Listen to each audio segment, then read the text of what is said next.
Hi guys, and welcome back to another video. I hope that you are doing amazing.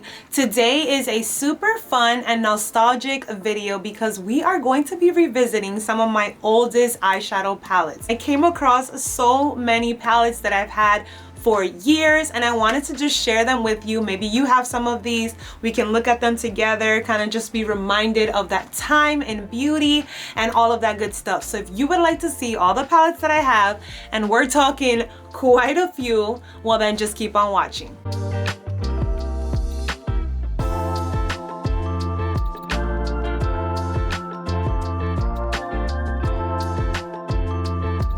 Now I looked online to try and get a release date for most of these just to get a ballpark of the years that we're talking about, and we are ranging from as early as 2016 to 2018. So the majority of these palettes will fall within that range. So we're talking 7+ years. Now because they are obviously older, they are just that in my collection. I'm nostalgic. I'll look at them and I'm like, I don't want to let it go because it holds such a dear and near memory of where it all started and my love for eyeshadows, and honestly when it started this massive collection that I have now. So I'm gonna be going quickly through them. I'll show them to you, give you a little recap of when I purchased it or what I think about the palette, and we'll just move along because I have quite a few. Now the first one is going to be the Balm Meet Matte Nudes. Like, who remembers this one? We're talking OG matte palette, and this one is a cool tone palette, honestly way ahead of its time. I believe this, when I looked online, it said 2012, which I'm just like, whoa, that's literally almost 10 years ago. But I think I came across this one maybe like 2015 when I first started into like eyeshadows. I would say I started expanding my collection around 2014, 2015, but the majority of it was 2016. But I do remember this being one of the first ones that I purchased. When I first started out though, I don't have any of the core like first makeup palettes that I purchased, but I remember off the top of my head the first eyeshadow palette I ever purchased was the Maybelline. It was like a mauve palette, Maybelline. I remember that specifically though. I don't know which exact one that is. It is no longer in my collection, but I know that this one was one of the palettes that I bought right on after, because you can go to your Walgreens, CVS, and just pick this one up. Moving into 2016, Toofaced was all the rage. Honestly, it was just like Toofaced and Tarte. That's like the brands that were just killing it. They were at the top of their game. And I have here the Toofaced Power of Makeup collaboration with nikkitutorials. Who remembers this one? Like, I refuse to let this one go.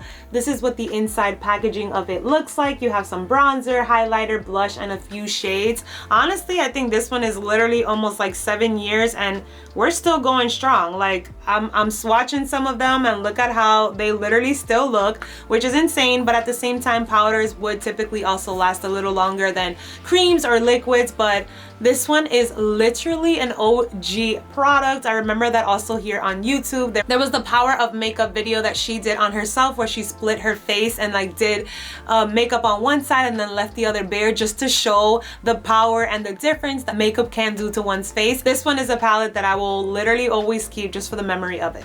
Another product we have here is going to be the Kylie Cosmetics, the OG Bronze palette. I believe this is the first eyeshadow palette that this brand came out with, and I remember getting my hands on it. Kylie Cosmetics at that time was all the rage as well too.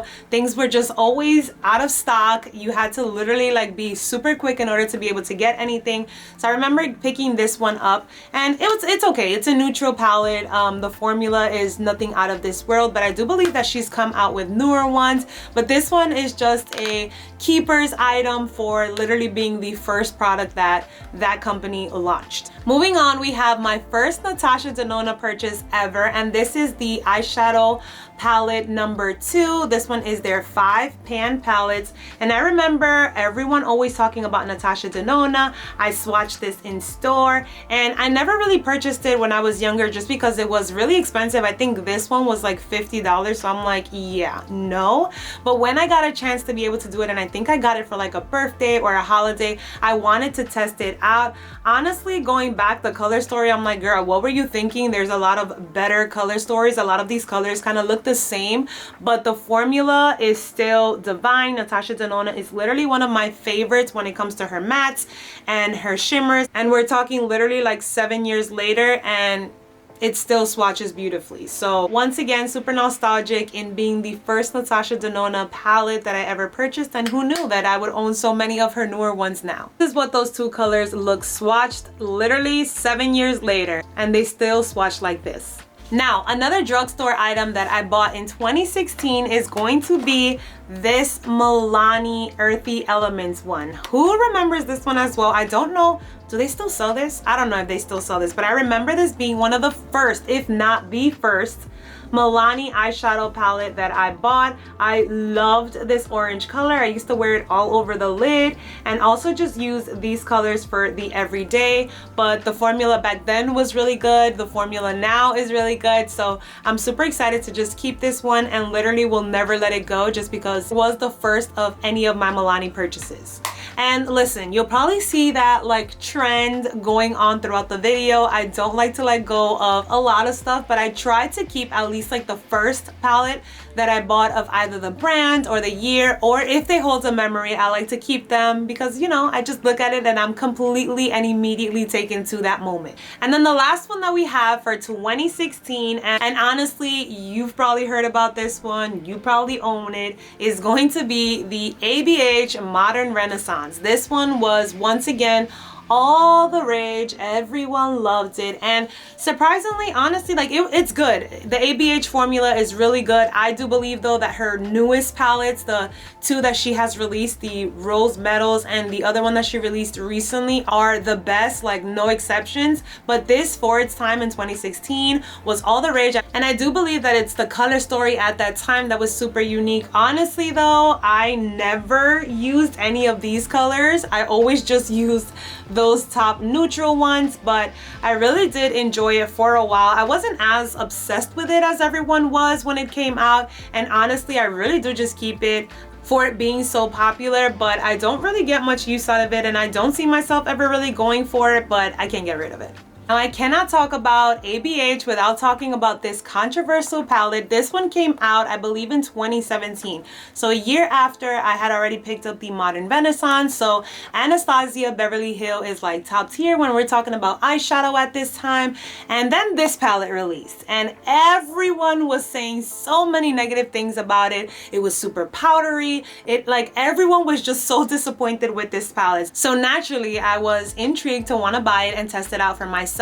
And it was in fact very, very powdery, but I was still so drawn to this color story. I feel like the color story is so unique. It's something you don't really see, or you didn't see at the time. It was mostly always just like neutrals or pinks and things like that. So this color story was so unique. I do just feel that the formulation was not the absolute best, but this one will forever hold a spot in my collection for being quite possibly the most controversial palette that was launched. Moving on over into 2017, we picked up quite a few other palettes. Now, one that I got a ton of use out of is the Morphe Dare to Create 39A. Now this one was their holiday 2017 launch, I believe.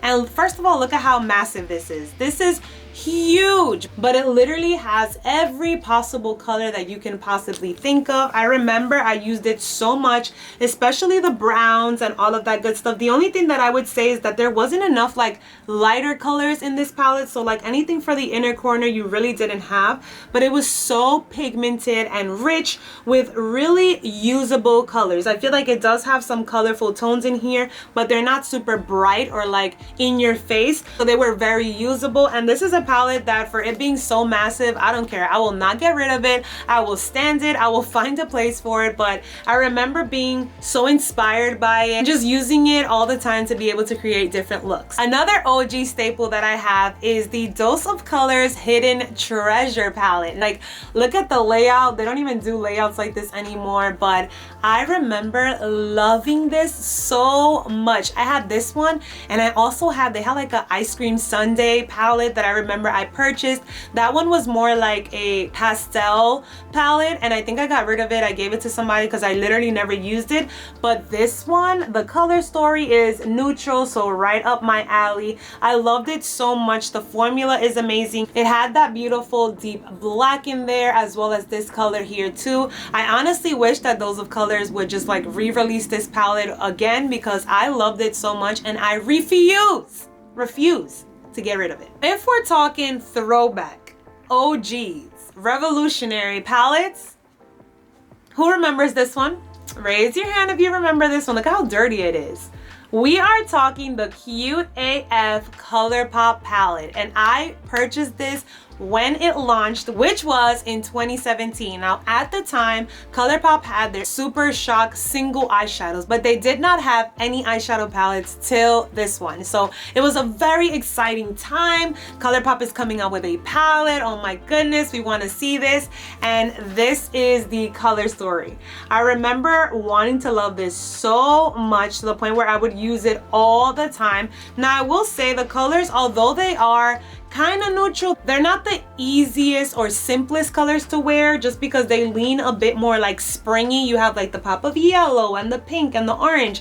But I remember thinking this was the best palette ever when I purchased it in 2017. I loved it. This is when I'm like continuing to dabble into eyeshadows, and also just like buying palettes that have different color stories. So I remember seeing this one and loving it for the springtime. So obviously, for keepsake, we will not be getting rid of this one. Now another 2017 purchase and discovery was Storybook Cosmetics. Now I think I saw this pop up on my Instagram, and it was such a fun idea where this beauty brand kind of just went inspired by movies or books. So when I saw this one for Mean Girls, that's supposed to be the burn book, I said, say it with me, immediately purchased. And I knew, guys, I knew I wasn't going to use this eyeshadow palette, but I wanted this because I wanted to collect it and have it in my collection forever and ever and ever. So this is what it looks like. It literally looks like a book, which is pretty awesome, because the idea is that you can kind of like put them on a shelf and they look like books, but they're also eyeshadow palettes.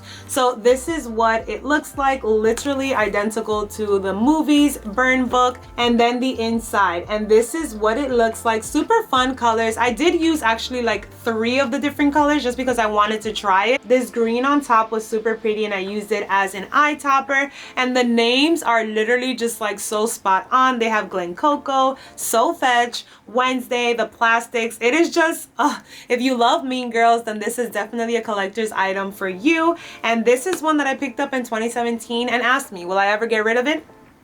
Go on, ask me. No, I am not. And then the last one that I have here for 2017 is going to be the Jouer Skinny Dip Ultra Foil Shimmer Shadows. And this one I got in the Gen Beauty event that Ipsy would host every year. Who remembers those? Did any of you guys go to any of them? I remember I went with my really good friend in 2017, and they would have basically like all the brands would have like their stands and kind of just like show you all of their items, and they each had like little treats that they would give you. So you can buy things at discounted prices, but you can also get free things. So I remember, for like example, the Bare Minerals at that time in 2017, I believe, was like releasing their powder foundation. So that was something that we got. So you pay an entry fee, and then each booth will have products that they can give out and also items that you can purchase. So I saw this one, and I remember I purchased this one. I believe they had it half off, and still to this day, guys, it is one of my favorites for eye toppers. Now we're talking neutral cool tone toppers, but they perform so wonderful, and we're talking almost 6 years, and look at how they still look. I have this in my drawer with eye toppers because I know that I can always rely on them to put them over the lid. And this one is just memorable specifically because it reminds me of the Gen Beauty Ipsy events and how much fun I had going to them. Now wait, I have 2 more items for 2017 I completely forgot, but who remembers remembers these? These are the palettes in collaboration with Colourpop and Sephora from holiday 2017, I believe, when they were selling Colourpop in Sephora, which was super fun because Colourpop is affordable and Sephora usually carries like more high-end and luxury brands. So this was such a fun collaboration. We have here the Golden State of Mind palette, which is literally all eye toppers. I remember being so obsessed with this one. I would literally travel with this one everywhere, and a matte neutral palette, and that's all I ever needed because you literally have any and every possible shimmer eye topper that you would want for the lid. And then we have the All I See Is Magic, and this one has a combination of mattes and shimmers, but they were so stunning, and once again will always remind me of when Colourpop was sold at Sephora. All right, now we're moving into 2018, and one of my most exciting purchases of 2018 was the Dose of Color friendcation Katie x Desi. So Katie and Desi are two YouTubers on here. Obviously you probably know them, and they were all the rage, all the hype. You would go to their channels to see all things makeup, and they did a collaboration with Dose of Colors. With Dose of Color. No. Oh no, guys, this color literally just broke right now. I'm so sad. But anyways, when I tell you that I used this palette to death, I literally used it so much. And this color up here, Just a Kiss, which is probably the name. Yep, I remember because I would put that all the time, was such a beautiful eye topper. I felt that this was the perfect combination of literally your neutrals, but also some fun pops of color to be able to put on the eye. I hope that Dose of Colors brings this back because this was such a good palette that even though literally now I am missing a whole pan, I will not get rid of. Other favorite eye topper palette that I purchased in 2018 is going to be the Makeup Forever Starlit palette. Now I am a huge fan of buying limited edition palettes just because I know that once they're gone, and I just love to know that I have something that is no longer around. That just makes it that much more memorable and allows me to just cherish it more. But this one specifically I loved for its eye toppers. You get 6 different eye topper shades that are shimmery, duochrome, and I remember, which is the color, I used this one so much. Let me swatch that one for you just so you can see it. It has a mix of like pinks with blues and purples, and that is just my go-to eye topper shade. I love it so much. I'll forever be talking about my #1 color being Solstice from Urban Decay, their single duochrome eyeshadow. So any color that literally looks anything similar to that, I always get,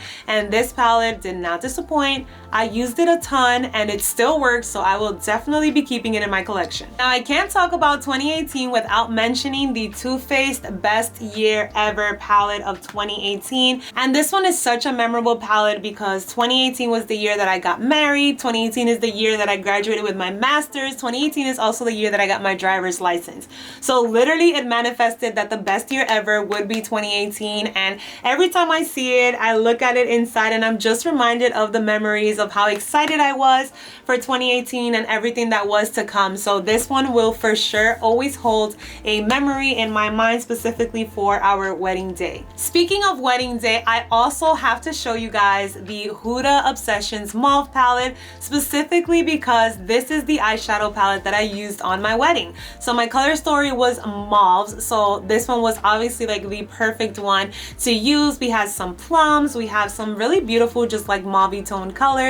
So every time I see this one, I am completely reminded that it is the eyeshadow palette that I used for my wedding. And then the last palette that I want to talk about, and obviously we cannot go down memory lane talking about eyeshadows if we haven't mentioned at least one Urban Decay Naked palette. Now, I don't have any of the others. I used to own a few of them, but I gave them up as I started to experiment with better quality eyeshadow palettes. But Urban Decay, as you know, was the reigning queen when it came to neutral palettes. It was definitely one of its kind at its time to just be able to introduce neutral palettes. But sadly, I do not have any of the other ones, but I did pick this one up on our honeymoon cruise ship in 2018. So it is the only Urban Decay Naked palette that I have, but it's also the oldest that I have, and that's the Urban Decay Naked Heat. And this is what it looks like, and I would for sure say that this color story is the one that suits me the best. All the others lean a bit more like cool tones, and I'm not really that crazy about them, but this one looks exactly like the colors that I would use. And I remember our cruise ship gave us credit. They had a beauty store, so obviously I told my husband, I'm like, let's go check it out, and I was able to get this one for free. So I hold that one as a memory for our honeymoon cruise ship.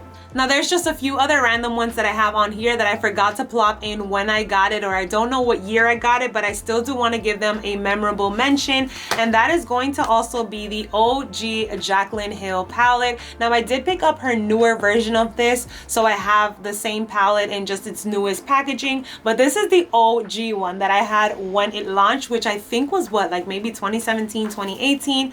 So this is what it looks like. It is like messy. There's literally powder everywhere, but I used it a ton when I first got it, and I remember this being viral everywhere. Everyone was talking about it, everyone was raging about it, and it really is good quality for Morphe. I feel like whatever they did when they collabed on this one was just next level, because definitely is more smooth and buttery than the traditional Morphe shadow. So this is definitely one that I'll be keeping. The other one that I want to mention is the Huda Beauty Desert Dusk. I don't remember when exactly this one launched, but it was right after she did the first one, which was like her first palette ever to come out, and I remember being obsessed with this palette. I loved the purples, I loved the shimmer toppers, I loved it so much, and I literally every time I look at it, I remember exactly how excited I was every time I would see this palette and use it. So for that reason, say it with me, we're not letting it go. And then lastly, I do just want to show you guys some other of my Too Faced collection ones. Now,